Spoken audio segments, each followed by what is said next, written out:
Muy buenas tardes, bienvenidos a una nueva edición del debate de Mírame Televisión desde la delegación de Fuerteventura y como cada semana para toda Canarias. Esta semana, concretamente el próximo sábado, la ciudadanía de Fuerteventura está convocada a una gran concentración para evitar la dispersión de los parques de energías eólicas y fotovoltaicas que se están diseminando por todo el territorio insular. El debate territorial en la isla Majorera se encuentra actualmente centrado en qué suelo y dónde se deben instalar las energías renovables. Fuerteventura, una isla conectada mediante un cable submarino con la isla de Lanzarote, cuenta actualmente con 27 parques eólicos, entre los que están en funcionamiento, los autorizados y los que se están tramitando. A ellos se suman 48 parques fotovoltaicos aún pendientes de autorización. En suma, más de 450 megavatios, el doble de la energía que precisa Fuerteventura y algo más de lo que suman Fuerteventura y Lanzarote. El debate, como decimos, sobre dónde ubicar y a quién benefician estas empresas ha llegado a la ciudadanía. Se lo explicamos.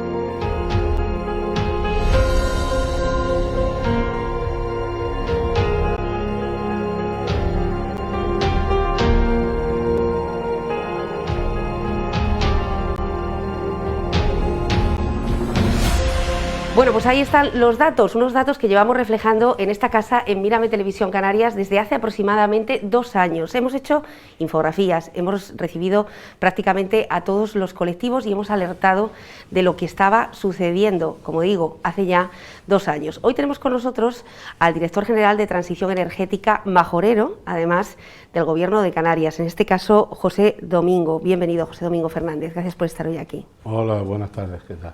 Por la parte técnica y además formando parte de esos colectivos que están promoviendo colectivos medioambientales lo que está sucediendo y esa gran manifestación que tendrá lugar este sábado, está con nosotros Eduardo Vidarte, máster en Medio Ambiente. Gracias, Eduardo, por estar aquí. El arquitecto, también miembro de estos colectivos, Luis del Pozo, gracias de nuevo por formar parte. Una de las personas de los colectivos, de las asociaciones de vecinos que primero tocaron a la puerta, dado que han sido los principales afectados, la Asociación de Vecinos El Time Limpio y Sostenible. Está con nosotros Rafael Martínez. Gracias por estar aquí, Rafael, que además recientemente ha ido a juicio también por esta causa. Ahora analizaremos cuál está siendo, por lo menos, el procedimiento. Y por la parte del Gobierno de Canarias también, en este caso como parlamentaria y como diputada de Coalición Canaria, y una de las voces que también ha alertado desde hace tiempo de lo que estaba sucediendo en Canarias y especialmente en Fuerteventura, Nereida Calero. Gracias por estar hoy aquí. Muy buenas tardes, Nuria. Bueno, antes que nada, y por la parte que le toca, en este caso al Gobierno, que es quien está decidiendo, esas 48 plantas que están ahora mismo pendientes de tramitación y que parece que pueden estar tumbadas en Cuesta Perico, ¿se van a llevar a cabo, José Domingo?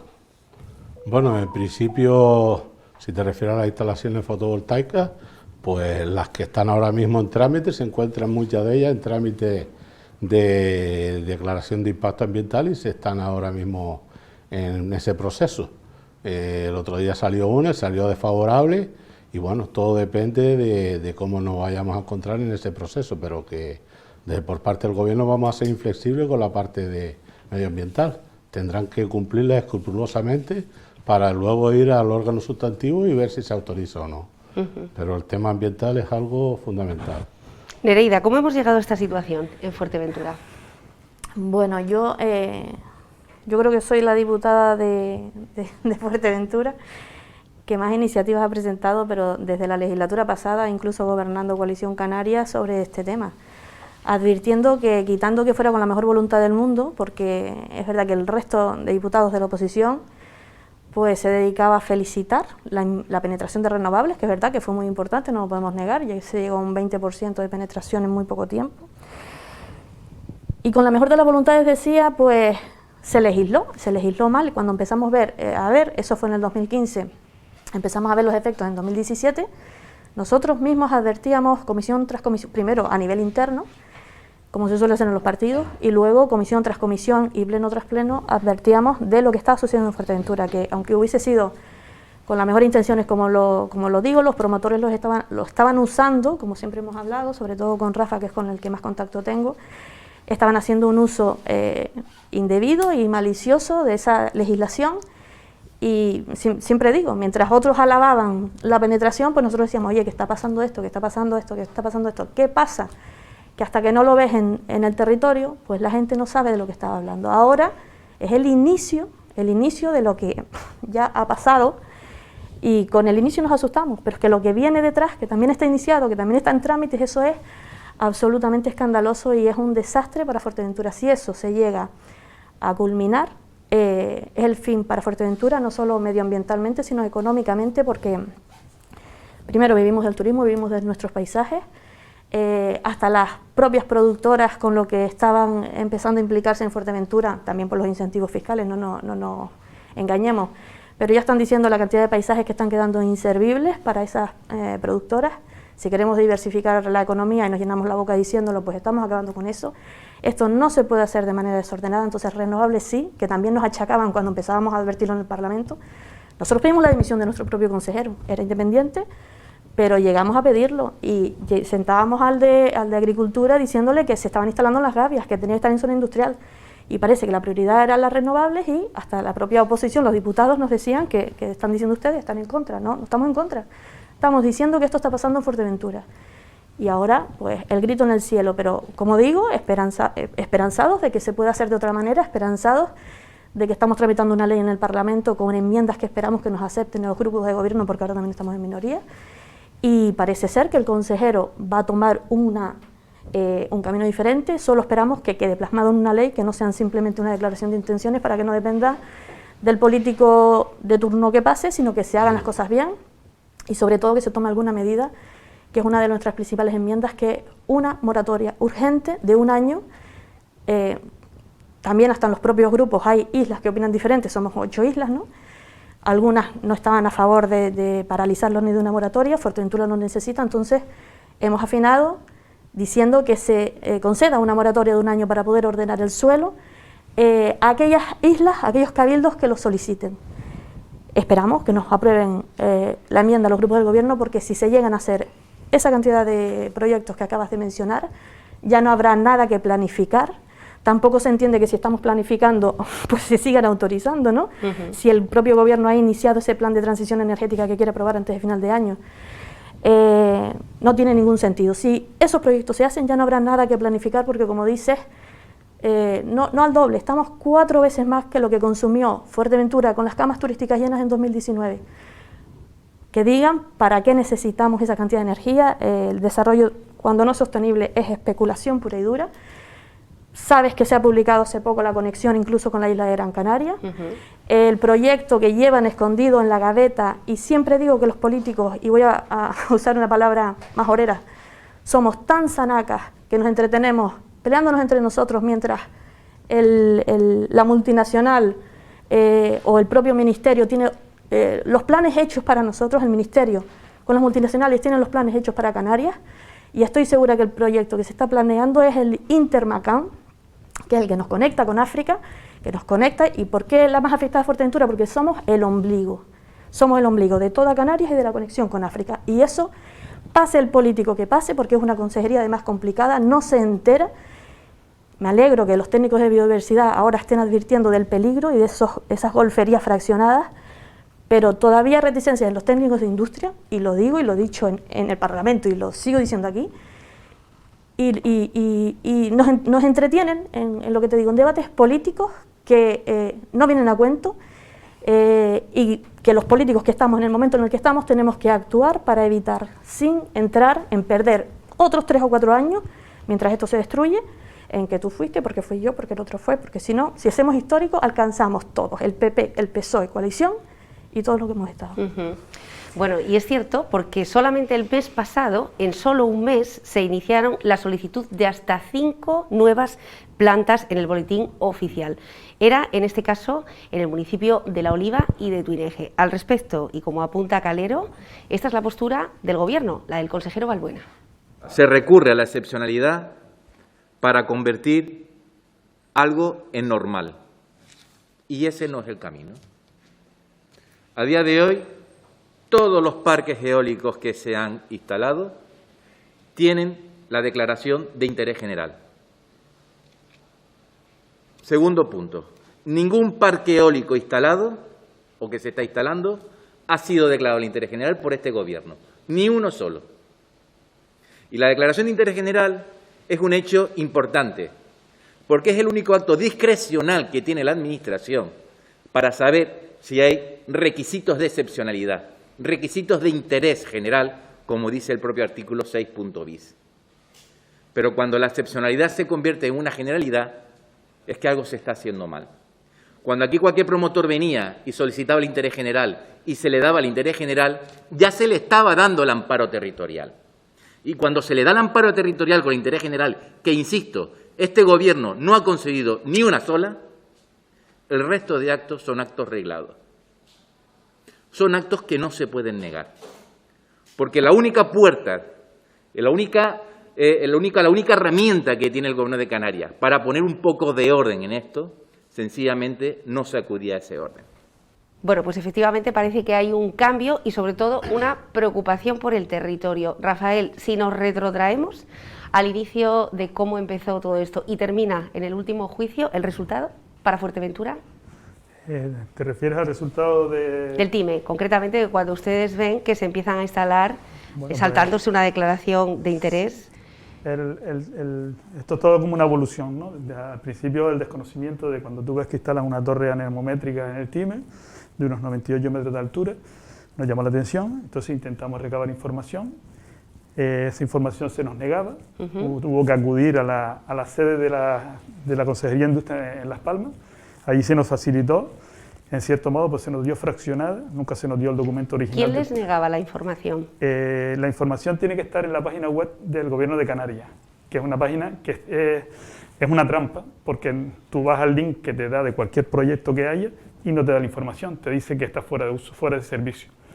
Entonces es una mentira el tema de la información pública, por lo menos en este caso, cualquier ciudadano, cualquier vecino puede intentar acceder a la página de internet de la Consejería de Industria y verá que no funciona, con respecto a cualquier proyecto. Cuando hay un decreto que autoriza un parque eólico o que sale información pública, bueno, pues tuvimos que ir a Las Palmas a buscar esa información y nos la dieron fraccionada, parcialmente. Luego a partir de ahí un poco empezamos a organizarnos los vecinos, a tocar puerta por puerta, a informarnos. Se elaboró se hizo a nivel insular, en el Club Deportivo Urbania se hizo una reunión donde se convocó a todos los vecinos de Fuerteventura. Fue la primera, efectivamente. Y se les informó de lo que en aquel momento había proyectado en trámite, que eran 20 y pico parques, eran unos 60 aerogeneradores en toda la isla, fotovoltaico prácticamente no había. Y entonces a partir de ahí empezamos a un poco a entender cómo son las cosas. Salió la declaración de impacto ambiental, que a día de hoy se ha demostrado que está bastante poco rigurosa e inexacta en muchas de las cosas. Pongo a hablar de la declaración de impacto y es asombroso las inexactitudes que hay.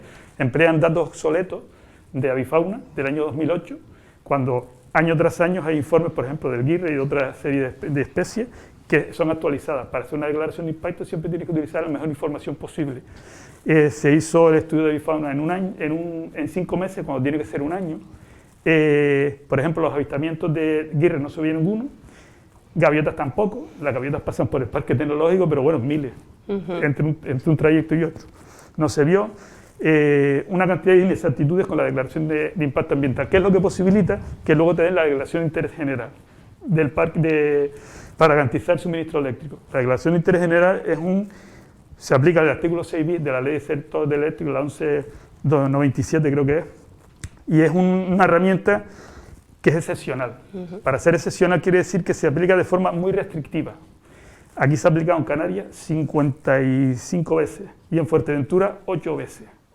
5 parques eólicos que nos han colado así, más el tendido eléctrico norte-sur que se fraccionó en 3 partes. Vale. Aparte, tiene que ser el ingrediente que tiene el artículo 6 bis, que tiene que haber una necesidad urgente. En Fuerteventura no existe esa necesidad urgente, primero porque el suministro eléctrico está garantizado, porque la potencia de la central del Taco son 117 megavatios y el consumo medio en los picos altos son de 100 megavatios. Y la coletilla que tiene, que tampoco se dice nunca, es que esa necesidad urgente y esa excepcionalidad solamente se puede aplicar para garantizar el suministro eléctrico de Fuerteventura, porque eso aparece en la sentencia del que ganó el Cabildo, cuando se posicionó en contra del tendido eléctrico norte-sur, solamente se fue al centro, se olvidó de los laterales, del norte y del sur, y se paralizó y se ganó. Y en la sentencia pone que para utilizar este término tiene que ser de forma excepcional y solamente para garantizar el suministro eléctrico. Cualquier implantación de parque eólico tiene que ser de forma planificada. Aparece la sentencia, por ahí lo tengo, si hiciera falta leerlo. Entonces, lo que es la gran mentira es que el suministro eléctrico no se garantiza con un parque eólico individual. Aquí se ha hecho eso de forma 8 veces en Fuerteventura, entonces no se garantiza. Eso, por eso digo que eso es contrario a derecho, aparte de la excepcionalidad no existe. Y bueno, todo eso hemos ido aprendiendo sobre la marcha. También hay una sentencia ahora que salió en Cataluña, en donde un plan territorial especial, que es el plan más bajo en la escala de planeamiento territorial, no puede modificar un planeamiento territorial de todo a nivel insular, o un plan general de ordenación de los recursos naturales. Eso no es legal. ¿Por qué? Porque primero empiezan los criterios de ordenación, o las directrices de ordenación, luego los planes generales de ordenación de los recursos naturales, el PON, el Plan Insular de Ordenación Territorial, los planes generales y al final, el último de abajo, es el que dice que lo de arriba no sirve. ¿Por qué la legislación, Luis, en este caso es tan permisiva conforme lo que está relatando Rafael? Porque las solicitudes de parques fotovoltaicos y eólicos en los últimos 3 años han desbordado el propio territorio. Tenemos los datos, solo la potencia solicitada para los parques eólicos en Fuerteventura son más de 243 megavatios. Sería suficiente para cubrir la demanda eléctrica de absolutamente todo el territorio majorero. Las plantas fotovoltaicas, además, en tramitación, es decir, aquellas que están pendientes de tramitación y que probablemente se van a aprobar, suman otros 213 megavatios. Sí, correcto. Hombre, esto responde a una estrategia clara por parte del Gobierno. Entendemos que con buenas intenciones en base a un equilibrio energético. Fuerteventura es una isla rica en sol y en viento. La orografía ayuda, es una isla desértica y prácticamente plana. En ese sentido, parece razonable que el Gobierno plantee una cuestión a nivel regional de que los que mejores condiciones tengan más aporten, pero habrá que hacer compensaciones en su lugar también. ¿Tiene algo que ver que no esté aprobado el Plan Insular de Ordenación? En este caso, a pesar de que hay cierto debate sobre el asunto, yo considero que no. ¿Por qué? Porque la estrategia se planteaba en base a que el planeamiento quedaba en un segundo orden y la urgencia y la necesidad de la implantación de las renovables pasaba a un primer lugar. Entonces, si hubiéramos tenido un plan insular de ordenación y un plan sectorial de ordenación en el tema de las renovables, la ley, tal y como está escrita en este momento, pasaría incluso por encima de ese tipo de ordenación.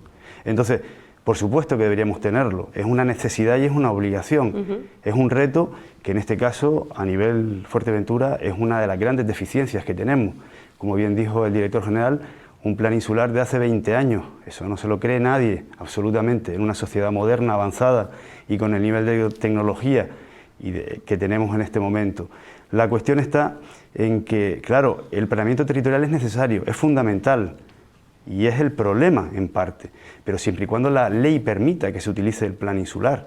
Si la ley, a través de la declaración de excepcionalidad y de interés público, pasa por encima de todo tipo de planeamiento municipal y planeamiento insular, poco podemos hacer. Entonces, la cuestión, yo pienso que la solución se tiene que plantear a través de la intervención de distintos ámbitos en la administración del Gobierno de Canarias y la administración del Cabildo Insular. Lo que pasa es que se tienen que poner a trabajar ya. Llevamos, lo que decía Nereida Calero, ¿cuántos años de retraso en este asunto? ¿Qué están haciendo los políticos? Eduardo, ¿qué está ocurriendo con el cable que une Fuerteventura con Lanzarote? Aunque te voy a responder eso, sí. Prefería después. Sí. Sí, bueno, el cable con Lanzarote tiene en la página del Cabildo de Medio Ambiente, bueno, ya tiene todos los estudios, el proyecto y y como se tramitó desde el 2015, o sea que eso no es ninguna novedad. Pero hay trabajos ¿Sí? que se han iniciado para renovar ese cable que podrían esconder otro negocio. El de 132 kilovoltios, o sea Sí. que es la nueva línea de alta tensión, ya estaba metido desde el 2015, o sea no es ninguna novedad. Y después, bueno, igual Me refiero el a de- si eso puede esconder de alguna forma, unir, como apuntaba Nereida, Fuerteventura con Gran Canaria. Es que lo pueden hacer en cualquier momento. Si había noticias incluso de gente en sitios muy distantes que iban a llevar hasta Inglaterra cable, o sea, si eso es algo bastante usual, y más ahora cuando salta el desarrollo de la Marina que viene detrás muy fuerte, ¿no? Me gustaría Sí. un poco, sí, a ver, es que a nivel del planeamiento insular, pues bueno, tenemos un documento que es del 2001 y hay que ver que un plan insular, así, a nivel general, o sea, es un documento con una visión macro, es una categorización de suelo, pues eso, pues urbano, rústico, distintos niveles de protección, una normativa para su uso que se puede hacer en cada categoría de suelo, pero es un documento central como si fuera la columna vertebral del planeamiento, en este caso insular. Pero después, cuando va a haber un desarrollo de un sector con cierta incidencia territorial, y esta va a ser la que más, se suele hacer un plan territorial, sectorial. O sea, no es nada esto, porque por ejemplo en el País Vasco, ya digo que en el 2002, para poner 175 megavatios, que aquí se quiere meter 450, ¿no? En total, bueno, ahí era solo eólica, pues ya se hizo, dice, bueno, vamos a subir la participación de renovables, pues vamos a hacer un plan territorial para acomodar en el territorio de la mejor manera posible que vamos a subir la participación de renovables.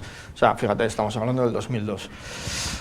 ¿Se puede hacer a partir del plan insular? Sí, yo creo que sí. Es decir, el plan insular es del 2001 y cuando hay que ordenar algo importante de un sector, ya en el 2003 tienes un plan insular de ordenación turística, que se tiene que entender como de otro sector. Y en el 2006 ya hay un plan territorial especial, sectorial, de la gestión de residuos, ¿no? Entonces, hay que ver que, vale, todo tiene una incidencia territorial cuando lo pones en el territorio. Entonces, vale, para la gestión de residuos pues hay una serie que hacer, una serie de vertederos, de complejos como el de Zurita, y está muy bien y es lo propio que se haga. Lo que no se entiende es que, bueno, si eso sí va a tener una incidencia territorial, es que el plan, la actuación, esta red de mayor incidencia territorial y de impacto ambiental que va a haber en décadas, o sea, más aún que las carreteras que están en cota baja, porque esto no es como los de Pozo Izquierdo, que están alineados, están en cota baja, están al lado de una zona muy antropizada, como es el corredor este, esto va a estar, o sea, copando la línea de horizonte de un montón de valles, ¿no? Entonces, mayor incidencia en el paisaje que esto va a tener, no ha habido hasta ahora. Y que eso, que tiene tanta incidencia territorial, no tenga un plan territorial sectorial, es increíble. Y después hay que llegar, bueno, ya que están aquí José Domingo, personas ¿sí? responsables, sí, es que después se entiende que todo esto es una red. O sea, entonces, no puedes decir, bueno, que son actuaciones inconectadas de un sitio con otro, ¿no? O sea, que no tengan nada que ver. Esto es una red y lo que hay que hacer en la propia ley de evaluación ambiental es irse a la categoría de evaluación ambiental de planes, ¿no? Para ver el efecto acumulativo de todas estas actuaciones dispersas por el territorio, porque si no, estamos actuando de una manera fraudulenta. Se está llegando a la estrategia de fraccionamiento, para evaluar el efecto conjunto en todo el territorio. Y después, aunque ha habido un debate en la antesala, sí, de que se está, mi sensación es, planificando a posteriori, porque generalmente los instrumentos de gestión ambiental son, como la evaluación ambiental es de carácter previo, o sea, estudiar antes de hacer para impactar menos, pues es que la verdad que no me parece un buen plan, porque se les ha dejado hacer con esto de las declaraciones de interés general por encima de la normativa que ya existe, y hay que ver que proyectos que estaban ahí ya tenían un proyecto, ya tenían donde leerlos desde igual 2007, Solantes o lo que sea, y digo, tiempo se ha tenido, para hacer esto que sabíamos que venía, porque es el futuro, hay que incrementar la participación de renovables, y tiempo se ha tenido. ¿Por qué en algunas islas sí se tiende a la concentración? ¿Qué han hecho sus gobiernos en esas islas? Y en el caso de Fuerteventura, lo que vemos, efectivamente, como está contando Eduardo con mucho acierto, es que se están estudiando planes de forma muy parcializada, ¿no? Sin ver todo el planeamiento de la isla. Bueno, Porque aquí se tiende a la dispersión. Por ejemplo, en islas como Gran Canaria y Tenerife sí que tienen una planificación. El plan insular de sus islas sí que han catalogado esos sitios. Por eso están ubicadas en esas zonas de concentración. El problema es que también están teniendo ya, porque debido a tanta demanda que tiene de colocación de todas esas instalaciones, están teniendo problemas con los efectos acumulativos. Y por lo tanto, eso también es una repercusión que a la hora que hay que hacer una valoración ambiental, donde se estudie todo el efecto de todo lo que está, de todos los parques o todas las instalaciones que se van a montar antes de autorizar otras. Y hasta ahora llegaba una instalación, se sometía a una evaluación de impacto y no se sabía lo que había en sus alrededores. Y eso es una cuestión importante. Los distintos servicios del Gobierno de Canarias están analizando muy en concreto en sus informes, poniendo ese efecto a continuación. Y de hecho hay ahora una comisión de estudio para ver los efectos acumulativos de esas circunstancias. Por lo tanto, es una cuestión que también hay que tenerlo en cuenta. Si nosotros queremos poner las instalaciones concentradas, que es una idea de lo que debería de estar, por ejemplo, en Fuerteventura, tenemos que también no caer en esa situación y tratarlo de regular de alguna manera, para que esos efectos no lleguen a estar promovidos por esas circunstancias. Por lo tanto, son situaciones muy a tener en cuenta. Estuvimos en el Parque de Cañada del Río. Ya saben que ha sido una de las grandes preguntas de la ciudadanía. ¿Por qué no se ha repotenciado un suelo que en su día también está y sigue muy afectado?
Parece que a día de hoy, en pleno mes de junio del 2021, ese parque ha quedado ya totalmente descartado. Hacemos una pausa para la publicidad y volvemos inmediatamente, no se vayan.